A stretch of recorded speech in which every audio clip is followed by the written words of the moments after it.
Keith Richards. Oh yeah, pirates and stuff. Right. Kinda forgot about that.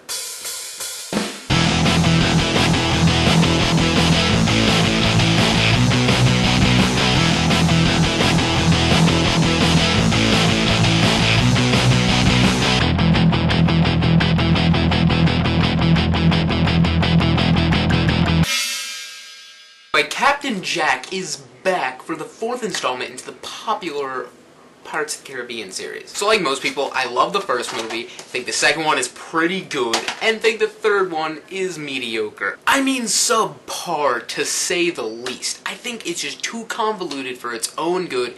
It tries to be really heavy on story, but it just doesn't work. A little too overambitious, a little too eager. The common thread throughout them is no matter how many flaws there were in the movie, they were still really, really enjoyable. Because this movie ignores all of its glaring flaws. For the most part, this movie ignores most of its glaring flaws and just stays fun entertainment. So back to what I said a little earlier about the third one being really heavy on story, is I think this one took off from there, you know, new director and everything, and kind of was so afraid that might happen again, is they really don't add too much of a story at all. I mean, the setup is there for these really interesting characters, but there's no real story. It's like a series of progressive events, but no real glue holding them all together. It's the most straightforward of all the movies, and I think it's getting back to the first one where it's trying to be fun, not really trying to be much more than that. Well, the story's not written all that well. I think the characters are written extremely well, and the dialogue, which at places in the first couple movies was a little poor,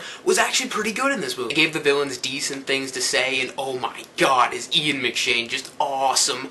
So awesome as Blackbeard. As I mentioned earlier, Keith Richards is back, you know, not for that long, just like in the third movie, but still just so badass. I was actually quite relieved not to have Orlando Bloom in this movie.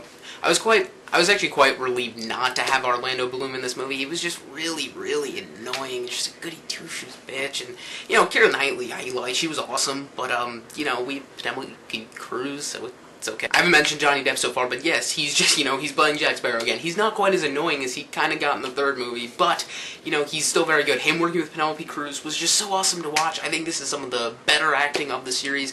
You know, unfortunately, it gets kind of repetitive. Most of the action scenes, are really, really cool, and the visual effects are just as awesome as they were in any of the other movies. You know, that graphic style, the schemes that worked really well in the first couple movies still work very well here. This movie is just fantastic summer entertainment and nothing more. It's oh so enjoyable, and if you love the first couple movies, you're gonna love this one. If you didn't, you're probably not gonna like this one. It's definitely an improvement on the third movie, and I had a hell of a lot of fun, and I think you will too. So grab some friends, grab some popcorn, and just go enjoy some summer movie awesomeness. What is this motion? 7.5 out of 10.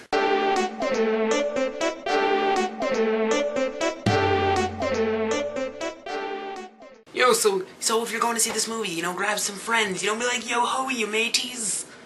Goddamn 3D ticket prices are so high, I had to spend half me plunder. Oh, damn it. Bring your kids to this movie. Good thing it's not rated ARG. If you want to enjoy this movie, just grab some rum, you know, oh, where's the rum gone? Booty. If you don't like this movie, well, you just should be sent to Davy Jones' locker. Oh, goddamn puns. Can't think of it.